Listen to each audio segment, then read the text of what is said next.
Hello everybody and welcome back to another blind commentary of Overlord Season 2 Episode 10. Disturbance begins in the royal capital. We're actually gonna get to see some action finally. Some real action, hopefully. I really hope that we get to see. Not that I'm opposed to curb stomps, but I would really love to see some more challenging situations. Our main heroes put through more challenging situations. Well, that being said, I hope that we get to see the confrontation between Ainz and Sebas in this episode. So let's hope for that. Let us begin.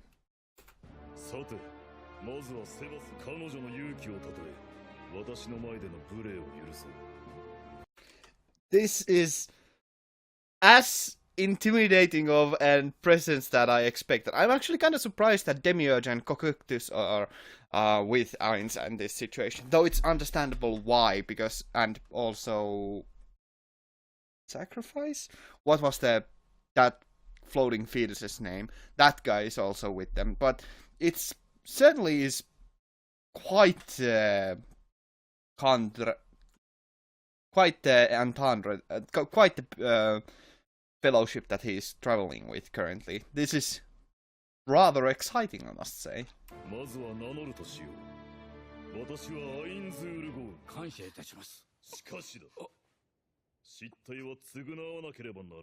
Oh?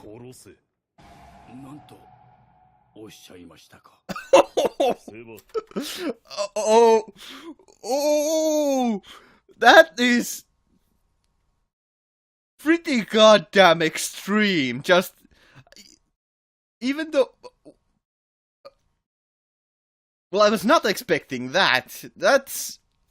I was expecting Ainz to be really this lenient, but, well, she's still being rather lenient, because he could easily just snap Sebas out of existence, but still, that's rather cruel.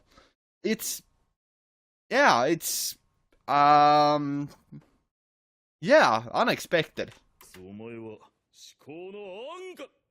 41人に従う犬その女を死に至らしめる攻撃だったか。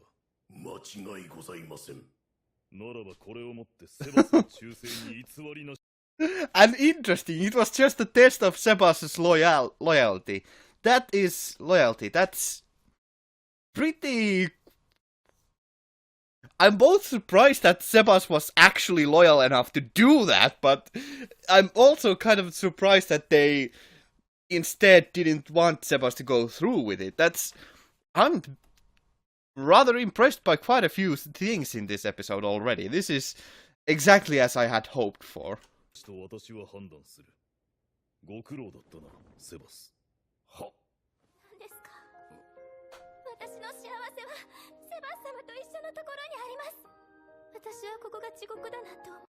Oh, that is just absolutely sweet, but I'm actually kind of surprised that I'm not certain whether Ainz is able to do memory manipulation, even though it's very likely that he will be able to just erase, do as Sebas just said, and erase all of those memories, but that would be rather lenient of him, although that is probably going to be the outcome.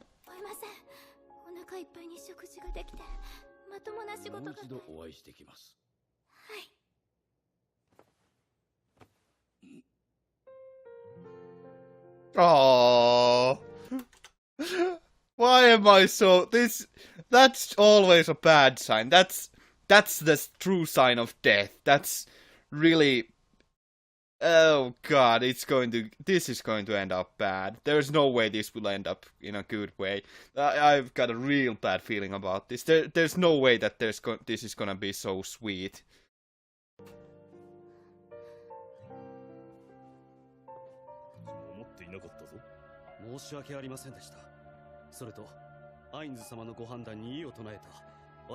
This is actually a pretty good point that somebody brought up.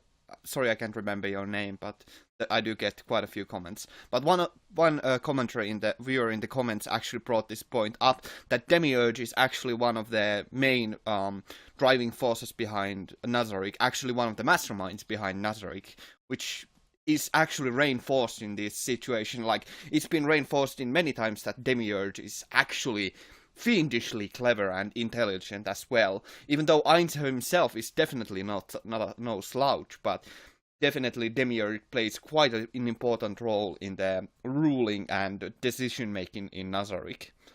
So this is just another way to reinforce that. 私のつまらない意見を認めてくださってありがとうございました。こうだと言わざるを得ません。家庭料理ができるということは他の料理もマスターできるということ。将来を見ておくべきでしょう。それなら私の Really? This just re-emphasizes the point that this is just a confrontation, actually not between Sebas and Ainz, but Sebas and Demiurge, and that makes this all the more complex and very, very interesting. 牧場で料理を作るのに協力してほしいものだね。アベリオンシープ用のお前だぞ。アインズ様の前で失礼しました。愚かな行為をお見せしました。It's more homely than anything. I love the juxtaposition of having Ainz just have some memories flood back into him from the times when the Nazarick was full of people. It's actually kind of interesting. It's nice to see him like remember good times like that. It's quite nice. 構わないとも許すぞ。なるほど。セバス、撤収する前に小麦を大量に買い込み、デミウルゴスに渡してやってくれ。かしこまりました。Are we gonna get to see Sebas actually be confronted by their 6 arms? That would be really entertaining. I really hope that we get to see that confrontation now. Although, if that's going to happen, this will be definitely, in this arc, definitely my favorite episode. アインズ様、あの娘、ご存知だったのですか？王国が崩壊しないように動いているあなたなら、だからあなたはブルムラ州。Okay, frankly speaking, this isn't too bad of intrigue. It is certainly rather intriguing, even though it's rather mundane of a plot, but it's very close to some plots that I've run in D&D, so it's not that bad, to be honest. It's just very mundane, as I said, and it doesn't really involve the people of Nazarick all that much. That, at the very least, currently. Maybe in the future it will. Now, that's an interesting thought. Maybe there will be some connections and the web will be tangled even better. Maybe. But for now, it's very mundane and very close to humanity. Which, I suppose, is good for creating contrast, if nothing else.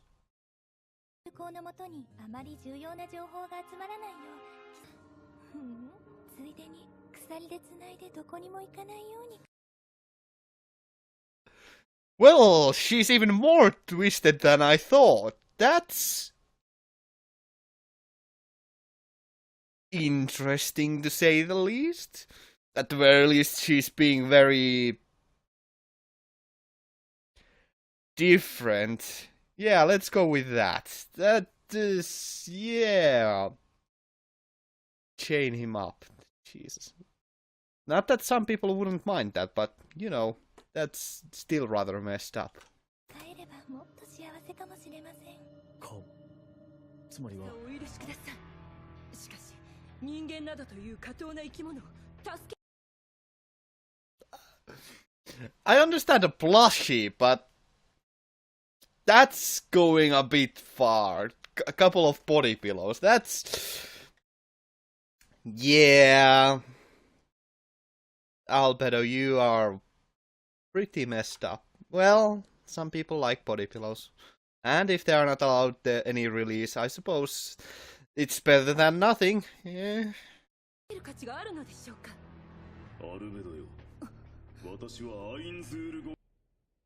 くだらない。Okay, okay. Let's see if there's an ending credit scene. Nope. Alrighty. Well, I hope I had enough things to say during the episode itself.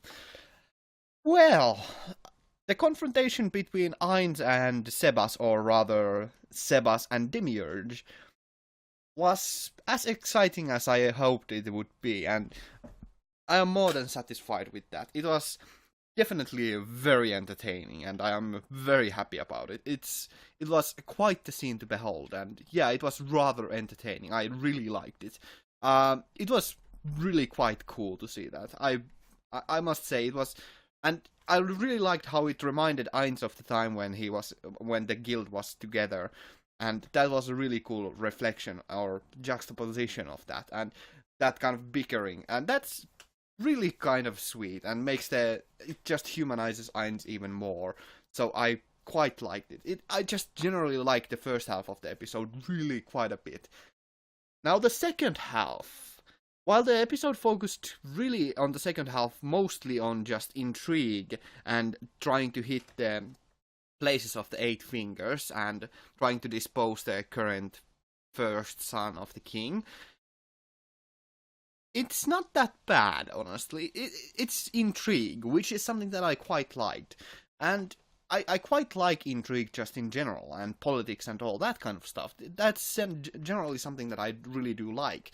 So I am not opposed to that. And the show does it quite well. It's something that the show really does handle effectively. Can't talk today. The show does that quite well, so I am pretty happy about that, even though I do have some objections to it, and that is that it is very mundane, because it doesn't involve Nazarick currently at the moment really all that much, or at all. At the very least yet. If it does eventually involve Nazarick, I will be very happy about that. But for now, it's very mundane. Well handled mundane politics, but mundane nonetheless. Still, it's rather entertaining. Now, I was hoping that we would get to see the confrontation between Sebas and the 6 arms, but that will probably have to wait until the next episode. Now, if that is going to be as promising of a fight as I am hoping that it would be, that will definitely end up being my favorite episode of the season. At least that's my presumption. But I can't say for certain yet. Of course, there's still 3 episodes to go, so it's hard to say anything for certain. But yeah, still, I quite liked the episode. It was really quite good, because even though the politics is mundane, it's still very well done politics, and it's something that I quite liked. And it showed the evil side of the princess quite effectively, and really, it was rather entertaining to see that. And she's so twisted, it's just good to see someone who is unabashedly evil. I would say that she's unabashedly evil. At the very least, she's unabashedly twisted in her mind. So, yeah, maybe not evil. Maybe evil is going a bit too far. I also liked one thing in the first half of the episode. Yeah, I know I'm jumping quite a bit around the things. Topics.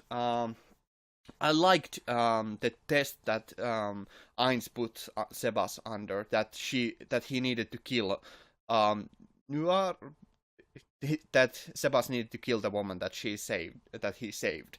And that was really quite a cool test. And even though Cocytus was ordered to save the girl, that was still nonetheless really quite cool. I really liked it. It was a really small thing in the episode itself, but it was a cool test of loyalty, which, yeah, it was really cool, really good.